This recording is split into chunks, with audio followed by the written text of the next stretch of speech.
Hello बच्चों, हम आपके हिंदी व्याकरण का 8वां पाठ उपसर्ग पढ़ रहे हैं। कल इसका एक वीडियो बना दिया गया है, एक वीडियो आपको भेज दिया गया है। उसमें मैंने उपसर्ग की परिभाषा और उदाहरण समझाए हैं आपको। उम्मीद करती हूँ कि आपको अच्छे से समझ में आए होंगे।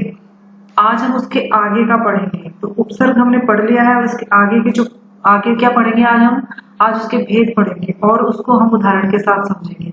उपसर्ग की परिभाषा हमने उदाहरण के साथ समझ ली है। अब हम पढ़ेंगे उपसर्ग के भेद और उदाहरण।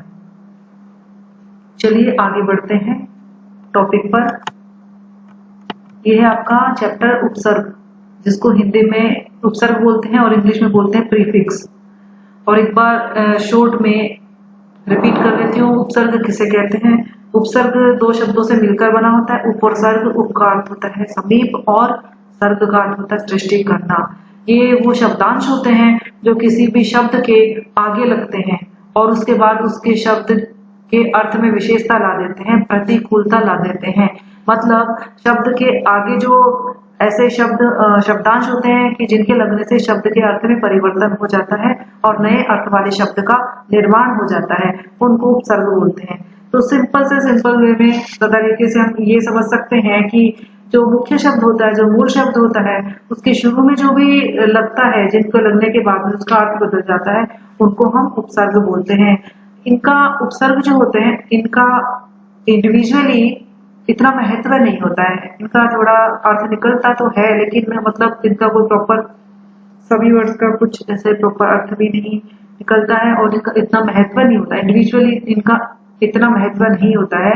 ये तो मूल शब्द से जुड़ जाते हैं, उसके बाद ही इनका कोई अर्थ निकलता है और इनका महत्व होता है। जैसे ए लग जाता है तो ए शब्द का अलग से क्या अर्थ है। तो अन का तो अपन अर्थ मान भी लेते हैं कि नहीं इस तरह से, लेकिन बाकी जो ऐसे शब्दांश है जिनका अलग से इतना कोई महत्व नहीं होता है, इनका उपसर्ग जो होते हैं, इनका शब्द के मूल शब्द के जुड़ने के बाद ही इनका जो है महत्व होता है और मूल शब्द से जुड़ने के बाद ही इनका जो नया अर्थ वाला शब्द बनता है वो शब्द में विशेषता ला देता है, फिर मूल शब्द में विशेषता ला देते हैं। तो ये तो हमने कल के वीडियो में पढ़ लिया है, शॉर्ट में रिपीट किया है। आगे चलते हैं, उपसर्ग के भेद उदाहरण सहित पढ़ेंगे हम। आप यहाँ देखिए बच्चों, ये लिस्ट दिख रही है आपको, एक बॉक्स दिख रहा है ना आपको, ध्यान से देखिए इस बॉक्स को और पढ़िए। तो इस बॉक्स को तो आप पढ़ रहे हैं, तो बच्चों बॉक्स को तो आप देख ही रहे हैं। तो जब तक आप बॉक्स को देखिए और इनको पढ़िए, उपसर्ग को और शब्द को, उपसर्ग से जुड़ने के बाद बने हुए शब्द को, तो इसी दौरान मैं एक बात बताती हूँ कि उपसर्ग के जो भेद होते हैं वो संस्कृत भाषा में अलग होते हैं और हिंदी भाषा में अलग होते हैं। तो संस्कृत भाषा में उपसर्ग के 12 भेद बताए गए हैं, 12 प्रकार बताए गए हैं, और हिंदी भाषा में ये जो 11 दिए हुए हैं आपको, ये भेद हैं। ये जो इधर लिस्ट बनी हुई है ए, आ, अन, अनु, अब, ये जो है उपसर्ग के भेद हैं, उपसर्ग के प्रकार हैं। और एक और उपसर्ग के प्रकार आते हैं, वो होते हैं विदेशी भाषाओं वाले उपसर्ग। तो उसमें जो बाहर की भाषाएं हैं, जैसे उर्दू हुई या और भी दूसरी भाषा हुई, उनसे जो शब्द आते हैं विदेशी भाषाओं से उपसर्ग आते हैं, वो आते हैं फिर विदेशी भाषाओं वाले उपसर्ग में। तो मोस्टली मुख्यतः 3 तरह के उपसर्ग होते हैं, संस्कृत भाषा के, हिंदी भाषा के और विदेशी भाषा के। आपके इस बुक में उपसर्ग हिंदी भाषा के दिए हुए हैं। ये जो लिस्ट दी हुई है 11 ये है उपसर्ग के भेद हैं। एक तो बच्चों उपसर्ग की जो है ना 3 गतियां या विशेषताएं भी होती है, वो भी आप समझ लीजिए। एक विशेषता तो उपसर्ग की ये होती है कि वो शब्द के अर्थ में नई विशेषता ले आते हैं। जैसे कि शासन मूल शब्द है, उसके हम शुरू में अनु जोड़ देंगे तो बन जाएगा अनुशासन। तो एक विशेषता आ गई। शासन तो शासन करने को बोलते हैं, अनुशासन बोलते हैं डिसिप्लिन को। तो इसमें शब्द में एक नई विशेषता आ गई है। और एक होती है इसकी विशेषता कि शब्द के अर्थ को ही उलट देते हैं। वो तो आपकी इसमें बुक में भी एग्जाम्पल दिया हुआ था। गमन मूल शब्द था, जिसका मतलब होता है, गमन मतलब जाना होता है, और उसके शुरू में आ जोड़ने से वो बन गया था आगमन। तो वो उल्टा अर्थ हो गया था, शब्द के अर्थ को उसने उलट दिया था, क्योंकि आगमन का अर्थ होता है आना और गमन का अर्थ होता है जाना। और भी इसका एग्जाम्पल है, जैसे यश मूल शब्द यश है, उसके आगे अगर अप जोड़ देंगे तो वो बन जाएगा अपयश। तो यश का मतलब तो कीर्ति होता है, और अपयश का मतलब अपयश मतलब अपकीर्ति, अपमान, जिसका यश नहीं हो, उल्टा अर्थ हो गया। मतलब अर्थ को पलट देते हैं। तो एक तो विशेषता ले आते हैं शब्द में, कुछ उपसर्ग ऐसे होते हैं जो कि मूल शब्द के शुरू में जुड़ने से शब्द में विशेषता ले आते हैं। कुछ उपसर्ग ऐसे होते हैं जो मूल शब्द के शुरू में जुड़ने से शब्द के अर्थ को पलट देते हैं। और तीसरी एक विशेषता उपसर्ग की ये है बच्चों की, वो शब्द के अर्थ में कोई खास परिवर्तन नहीं करते हैं, बल्कि जो मूल अर्थ होता है ना उसके इर्द गिर्द ही, आसपास ही उसका वाला जो अर्थ होता है वही हमें प्रदान करते हैं।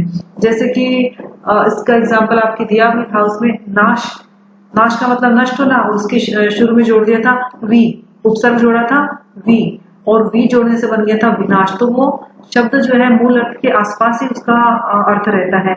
एक और एग्जाम्पल जैसे शुद्ध, और शुद्ध के आगे हम जोड़ देंगे वी तो बन जाएगा विशुद्ध।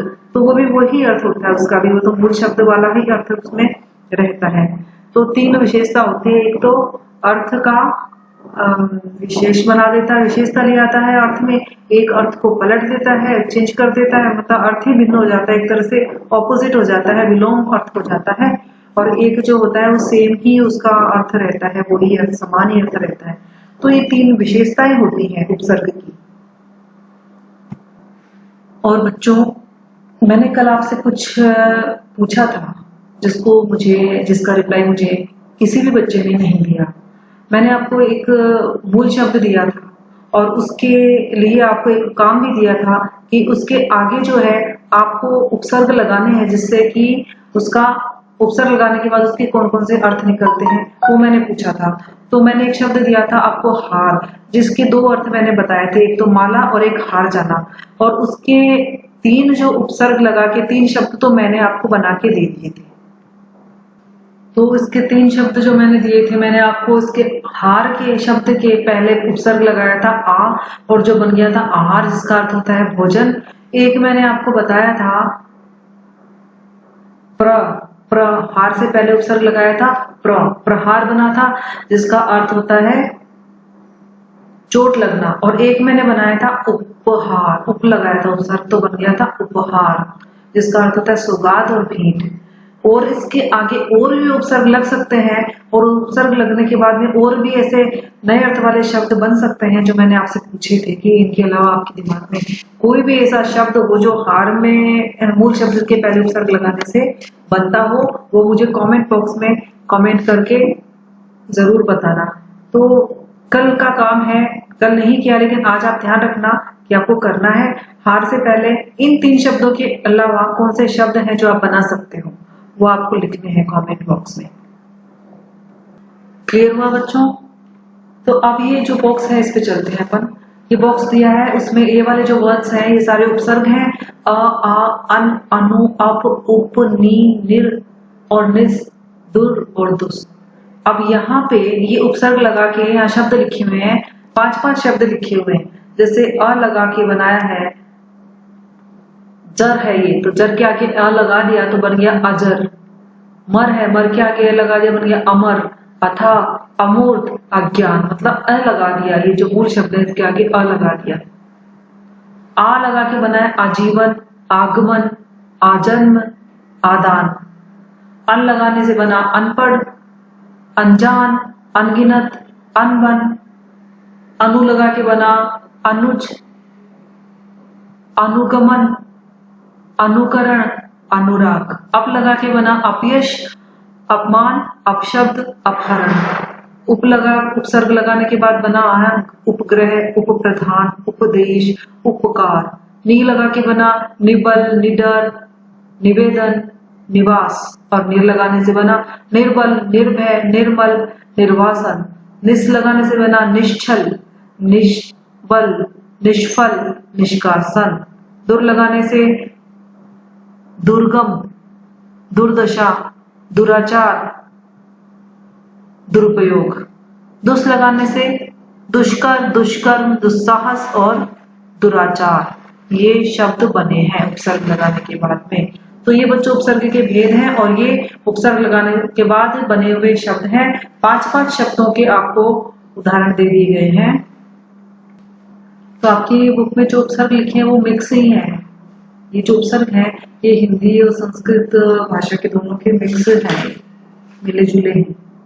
तो बच्चों समझ में आया आपको कि उपसर्ग किसे कहते हैं, उपसर्ग क्या होते हैं, उपसर्ग के भेद कौन से होते हैं और उपसर्ग लगाने से नए शब्द किस तरह से बनते हैं। अच्छे से समझ में आ गया। चैप्टर अपना कंप्लीट हो गया है, पूरा चैप्टर हमने कर लिया है उपसर्ग का। अब आते हैं इसके प्रश्न उत्तर पर। बच्चों आपकी बुक में 17 प्रश्न उत्तर हैं। इसमें फिल इन द ब्लैंक्स वाले भी हैं और उदाहरण वाले भी हैं और एबेसेड वाले मल्टीपल चॉइस वाले क्वेश्चन भी हैं। तो ये आपको 17 के 17 के क्वेश्चन जो है आपकी नोटबुक में करने हैं। पूरे पाठ के जो प्रश्न उत्तर है वो सब करने हैं। इसके अलावा फिर मैं आपको वर्कशीट अलग से दूंगी। बुक के अलावा जो क्वेश्चन होंगे ये करने के बाद में नेक्स्ट कल दूंगी मैं आपको इसके अलावा वाले क्वेश्चन। अभी आपको ये बुक वाले क्वेश्चन कंप्लीट करना है, चैप्टर को अच्छे से समझना है, अच्छे से समझना है क्योंकि मैं बुक से हटके आपको क्वेश्चन देने वाली हूँ। तो समझ लेना, अच्छे से करना है आपको। ओके।